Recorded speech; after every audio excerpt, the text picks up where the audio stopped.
বন্ধুরা, প্রজ্ঞা দৃষ্টিতে আপনাদের স্বাগত জানিয়ে শুরু করছি আজকের এই ভিডিও। অতীতের পুনরাবৃত্তি, তৃতীয় বিশ্বযুদ্ধের পূর্বাভাস। মানব সভ্যতার ইতিহাসে যুদ্ধ কখনো থেমে থাকেনি। দুইটি বিশ্বযুদ্ধ, কোটি মানুষের প্রাণহানি এবং অসংখ্য শহর ধ্বংস হয়ে গেছে। তারপরও পৃথিবী আবার অস্ত্র তুলে নিচ্ছে বর্তমানে। আর আজকের এই ভিডিওতে আমরা জানব কিভাবে 2025 সালে দাঁড়িয়ে আমরা তৃতীয় বিশ্বযুদ্ধের গোড়া নিজেরাই তৈরি করেছি। তো সুপ্রিয় দর্শক, আজকের এই ভিডিওটি আপনাদের ভালো লেগে থাকলে ভিডিওটিকে অবশ্যই লাইক, কমেন্ট, শেয়ার করার মাধ্যমে সহযোগিতার হাত বাড়িয়ে দিয়ে পাশে থাকবেন।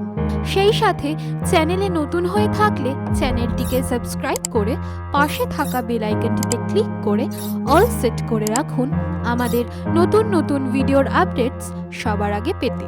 তবে চলুন আর দেরি না করে ভিডিওটির মূল মন্তব্য শুরু করা যাক। ইউক্রেনের যুদ্ধ পেরিয়ে গেছে 3 বছরের বেশি। রাশিয়ার ট্যাঙ্ক, ড্রোন, ক্ষেপণাস্ত্র আর ইউক্রেনের প্রতিরোধে গর্জে উঠেছে পশ্চিমা অস্ত্র। অন্যদিকে ধ্বংসস্তূপের নিচে চাপা পড়েছে মানবতা। একই সাথে ইসরায়েল ও হামাসের সংঘাতে প্রতিদিন নতুন প্রাণ হারাচ্ছে শত শত মানুষ। আবার তাইওয়ান প্রণালীতে উত্তেজনা চরমে। চীন ঘোষণা করেছে ঐক্যবদ্ধ চীন, আর যুক্তরাষ্ট্র প্রতিশ্রুতি দিচ্ছে তাইওয়ানের পাশে থাকার। আফ্রিকার সাহেল অঞ্চল থেকে শুরু করে সুদান পর্যন্ত চলছে অভ্যন্তরীণ সংঘাত, যেখানে ক্ষমতা দখলের লড়াইয়ে ঝরছে অসংখ্য নিরপরাধের রক্ত। এই প্রতিটি যুদ্ধ যেন একে অপরের সাথে যুক্ত রাজনীতি, অর্থনীতি, ধর্ম ও আধিপত্যের জটিল এক মায়ার জাল। চলুন এবার জেনে নেওয়া যাক কেন এই যুদ্ধগুলো ঘটছে এবং এর সাথে গোটা পৃথিবীর প্রত্যেকটি দেশ কিভাবে যুদ্ধে লিপ্ত হতে পারে, যা তৃতীয় বিশ্বযুদ্ধের সূচনা করবে। দ্বিতীয় বিশ্বযুদ্ধের সম্ভাবনা আমাদের বুঝতে হলে আমাদের জানতে হবে যে যুদ্ধের মূল কারণ কখনোই শুধু সীমান্ত নয়। আজকের বিশ্বযুদ্ধ মানে প্রভাব বিস্তার, সম্পদের নিয়ন্ত্রণ এবং প্রযুক্তির ক্ষমতা। রাশিয়ার ইউক্রেন আক্রমণের গভীর রাজনৈতিক বার্তা বহন করে। সোভিয়েত ইউনিয়নের পতনের পর পশ্চিমা জোট ন্যাটোর বিস্তারকে রাশিয়া দেখছে নিজের অস্তিত্বের হুমকি হিসেবে। পুতিনের চোখে ইউক্রেন কেবল একটি প্রতিবেশী দেশ নয়, বরং রাশিয়ার ইতিহাস এবং সংস্কৃতির অবিচ্ছেদ্য অংশ। তবে বর্তমানে ইউক্রেন সম্পূর্ণভাবে আমেরিকার উপর নির্ভরশীল, কারণ আমেরিকার যদি নিজস্ব কোনো স্বার্থে নেটো সদস্য পদ থেকে ইউক্রেনকে বঞ্চিত করে, তবে ইউক্রেনের ধ্বংস নিশ্চিত। কারণ রাশিয়ার মতো বড় শক্তি ইউক্রেনকে সম্পূর্ণভাবে নিজের নিয়ন্ত্রণে নিতে বেশি সময় নষ্ট করবে না। যদিও এই সম্ভাবনা খুবই কম, তবে আমেরিকার মতো রাষ্ট্র নিজের স্বার্থে পিছিয়ে আসতে দ্বিধাবোধ করবে না। ইসরায়েল ও হামাসের যুদ্ধের পেছনে রয়েছে 7 দশকের জমে থাকা ক্ষোভ। 1948 সালে ইসরায়েল জন্মের পর থেকেই ফিলিস্তিনিদের স্থানচ্যুতি, দখল ও বৈষম্য যা বরাবর বিস্ফোরিত হচ্ছে যুদ্ধরূপে। আর চীন, তাইওয়ান ইস্যু।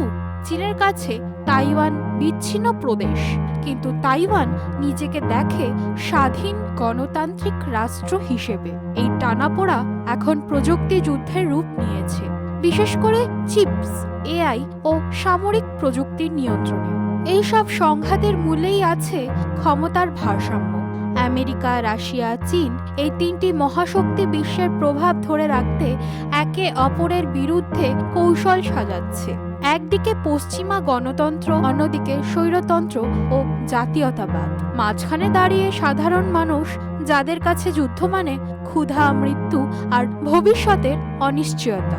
আমেরিকা বাংলাদেশে নিজস্ব ক্ষমতা প্রয়োগের মাধ্যমে যেখানে সরকারকে ভেঙে বাংলাদেশে যে অরাজকতার সৃষ্টি করেছে, তা এক রণকৌশল ভারতের বিপক্ষে। আমেরিকা যেভাবে রাশিয়ার বিরুদ্ধে ইউক্রেনকে ব্যবহার করছে, ঠিক সেইভাবে ভারতের বিরুদ্ধে বাংলাদেশে নিজের আধিপত্য বিস্তারের মাধ্যমে একই রণকৌশল সাজাচ্ছে প্রতিনিয়ত। বাংলাদেশ যদি ন্যাটোকে সমর্থন করে তবে ভারতের জন্য তা অকল্পনীয় অন্ধকার। হয়তো রাশিয়া ইউক্রেন সংঘাতের মতো আমাদের ভারত বাংলাদেশের মধ্যে যুদ্ধ সৃষ্টি হবে, যার ফলাফলস্বরূপ তৃতীয় বিশ্বযুদ্ধের সূচনা হবে। 1939 সালে যখন দ্বিতীয় বিশ্বযুদ্ধ শুরু হয় তখনও কেউ ভাবেনি 6 বছরের মধ্যে পৃথিবী এতটা বদলে যাবে। প্রথম বিশ্বযুদ্ধের পর ইউরোপের দেশগুলি ভেঙে খণ্ড খণ্ড হয়েছে, যার ফলস্বরূপ ইউরোপের মানচিত্র দ্বিতীয় বিশ্বযুদ্ধের পূর্বে 40টি দেশের অস্তিত্ব ছিল। প্রথম বিশ্বযুদ্ধের পর অস্ট্রিয়ান, অটোমান, রাশিয়ান এবং জার্মান সাম্রাজ্য ভেঙে যাওয়ার কারণে অনেক নতুন দেশ জন্ম হয়েছে, যা এই সংখ্যাকে প্রভাবিত করে। দ্বিতীয় বিশ্বযুদ্ধ শুরুর আগে অনেক ইউরোপীয় দেশ ফ্যাসিবাদের উত্থান, অর্থনৈতিক মন্দা এবং রাজনৈতিক অস্থিরতার মধ্যে ছিল। যুদ্ধের অংশগ্রহণকারী দেশ দ্বিতীয় বিশ্বযুদ্ধের অক্ষশক্তি এবং মিত্রশক্তি প্রধান দল হিসেবে যুক্ত করে। বর্তমান পরিস্থিতিতে বিভিন্ন দেশগুলি একে অপরের সাথে কোনো না কোনো দিক থেকে হিংসাত্মক মনোভাব পোষণ করছে, যেমন ভারত পাকিস্তান, অপরদিকে রাশিয়া ইউক্রেন, এরকম উদাহরণ অনেক রয়েছে। তবে হিংসার মধ্যেও সূচনা হয় ধ্বংসের, আর ধ্বংস হয় মনুষ্যত্বের। রাশিয়া ইউক্রেনের আগ্রাসন অনেকটা হিটলারের পোল্যান্ড আক্রমণের মতোই। নিরাপত্তা রক্ষা অজুহাত ভূখণ্ড দখল, চীনের তাইওয়ানকে দখল করার মানসিকতা মিলছে জাপানের মানচুরিয়া দখলের সাথে। ইসরায়েলের ফিলিস্তিনি সংঘাতের পেছনে ধর্মীয় জাতীয়তাবাদের প্রতিনিধিত্ব, যা দ্বিতীয় বিশ্বযুদ্ধের আর্য শ্রেষ্ঠত্ব ধারণার অনুরূপ। তখন বিশ্ব বিভক্ত ছিল অক্ষশক্তি ও মিত্রশক্তিতে।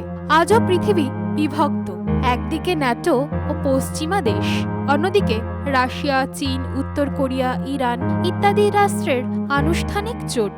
শীতল যুদ্ধের শেষ হয়েছিল, কিন্তু মনস্তাত্ত্বিক যুদ্ধ এখনো চলছে। প্রচার সবারই আক্রমণ, তথ্যযুদ্ধ এবং অর্থনৈতিক নিষেধাজ্ঞা নতুন অস্ত্র হয়ে উঠেছে। ইতিমধ্যে 2023 সালে চীন ভারতের তথ্য প্রযুক্তি নিজের নিয়ন্ত্রণে নেওয়ার জন্য বাংলাদেশ পার করে ভারত মহাসাগরের একটি জাহাজ অভিযান চালায়, যেখান থেকে সরাসরিভাবে আমাদের ডিফেন্স ইনফরমেশন কালেক্ট করা যাবে। টেকনোলজির দ্বারা আমাদের ইন্ডিয়ান ডিফেন্স অ্যাসোসিয়েশনের ডেটা হ্যাক করা। তবে আমাদের ইন্ডিয়ান এক্সপার্টরা চীনের সেই জাহাজের সিস্টেমকে হ্যাক করার মাধ্যমে তাদের অভিযানটি ব্যর্থ করে। তবে এই অভিযানটি সফল হলে আমাদের ভারতের অস্তিত্বের জন্য একটি হুমকি হয়ে দাঁড়াতো। দ্বিতীয় বিশ্বযুদ্ধ আমাদের শিখিয়েছিল, যখন অহংকার, ভয় ও জাতীয়তাবাদ একত্র হয় তখন মানবতা হারিয়ে যায়। আজকের যুদ্ধগুলো সেই ইতিহাসের পুনরাবৃত্তি মাত্র, শুধু অস্ত্র বদলেছে, উদ্দেশ্য নয়। বিশ্ব এখন আগের যে কোনো সময়ের চেয়ে বেশি সংযুক্ত, একই সঙ্গে বিভক্ত। একটি ভুল বোঝাবুঝি, একটি ক্ষেপণাস্ত্র বা একটি সাইবার আক্রমণ পুরোপুরি পৃথিবীটাকে ঠেলে দিতে পারে একটি নতুন বিশ্বযুদ্ধের দিকে। অনেকে বলেন তৃতীয় বিশ্বযুদ্ধ শুরু হয়েছে, শুধু ঘোষণা বাকি। প্রমাণ রাশিয়া ও ন্যাটোর সরাসরি মুখোমুখি অবস্থান, চীনের দক্ষিণ চীন সাগরে আগ্রাসী মনোভাব, ইরান ও ইসরায়েলের ছায়াযুদ্ধ, উত্তর কোরিয়া পারমাণবিক পরীক্ষা, সব মিলিয়ে পৃথিবী যেন এক টিক টিক টাইম। এই যুদ্ধ হবে ভিন্ন। এটি কেবল অস্ত্রের নয়, তথ্যের, প্রযুক্তির, খাদ্যের এবং শক্তির যুদ্ধ। একটি ড্রোন বা এক ক্লিকেই ধ্বংস হতে পারে শহর। একটি এআই সিস্টেম ভুল সিদ্ধান্ত নিলে থেমে যেতে পারে গোটা সভ্যতা। যদি এআই সিস্টেমের উপর মানুষের নিয়ন্ত্রণ বন্ধ হয়ে যায়, তবে সিস্টেম নিজে থেকেই প্রযুক্তিকে কাজে লাগানো শুরু করবে বা ইনফরমেশনকে কাজে লাগিয়ে নিজস্বভাবে বিস্তার লাভ করবে। তবে তা এক ধ্বংসের রূপ নেবে। বর্তমানে রোবোটিক্সের উপর যেভাবে রিসার্চ চলছে এবং রোবোটিক্সে যেভাবে এআই এর বিস্তার ঘটছে, রোবোটিক্স রিসার্চ সফল হলে প্রতিটি রোবটই এআইকে নিজস্বভাবে ব্যবহার করবে। যদিও সেই নিয়ন্ত্রণ ব্যবহারের কাছে থাকবে, তবে সিস্টেমের পরিবর্তনের মাধ্যমে রোবটটিকে ধ্বংসাত্মকভাবে ব্যবহার করা যেতে পারে। তবুও সব অন্ধকারের মাঝেও একটি আলো থাকে। দ্বিতীয় বিশ্বযুদ্ধের পর মানবজাতির জাতিসংঘ গড়েছিল, মানবাধিকার ঘোষণাপত্র তৈরি করেছিল, বিজ্ঞানকে দিয়েছিল শান্তির উদ্দেশ্য। আজও সেই আশা আমাদের বাঁচিয়ে রাখে। বিশ্বের বিভিন্ন প্রান্তে মানুষ যুদ্ধের বিরোধিতা করছে, যুব সমাজ শক্তির বার্তা ছড়িয়ে দিচ্ছে, আর প্রযুক্তি যা ধ্বংস আনতে পারে সেটি আবারও হতে পারে মুক্তির পথ। যদি আমরা ইতিহাস থেকে শিখি, যদি রাজনীতির পরিবর্তে মানবতার জয় হয়, তবে হয়তো তৃতীয় বিশ্বযুদ্ধ শুরু হওয়ার আগেই থেমে যাবে। না হলে তৃতীয় বিশ্বযুদ্ধ শুরু হবে আর পৃথিবীর বর্তমান সমাজ দেখবে যুদ্ধের এক নৃশংস রূপ। তবে আমাদের আশাবাদী হয়ে ভাবা উচিত। পৃথিবী আবারও বলবে, শান্তি প্রকৃত শক্তি। যুদ্ধ মানুষ শুরু করে, কিন্তু শান্তি মানুষই ফিরিয়ে আনে। সুপ্রিয় দর্শক, এই ভিডিওটি আপনাদের ভালো লেগে থাকলে ভিডিওটিকে অবশ্যই লাইক করে আমাদের মোটিভেশন বৃদ্ধি করতে সাহায্য করবেন। ভিডিওটি কেমন লাগলো তা কমেন্টে জানাতে ভুলবেন না। আপনাদের মোটিভেশন আমাদের নতুন নতুন ভিডিও বানাতে আগ্রহী করে তোলে। আপনারা এই চ্যানেলে নতুন হয়ে থাকলে চ্যানেলটিকে সাবস্ক্রাইব করে পাশে থাকা বেল আইকনে ক্লিক করে অল সেট করে রাখুন আমাদের নতুন নতুন ভিডিওর আপডেটস সবার আগে পেতে। আজকের জন্য এইটুকুই। আপনাদের সবার কুশলতা কামনা করে আজকের এই ভিডিওটি শেষ করছি। সবাই সুস্থ থাকবেন, ভালো থাকবেন। দেখা হচ্ছে পরবর্তী কোনো নতুন ভিডিওতে। নমস্কার।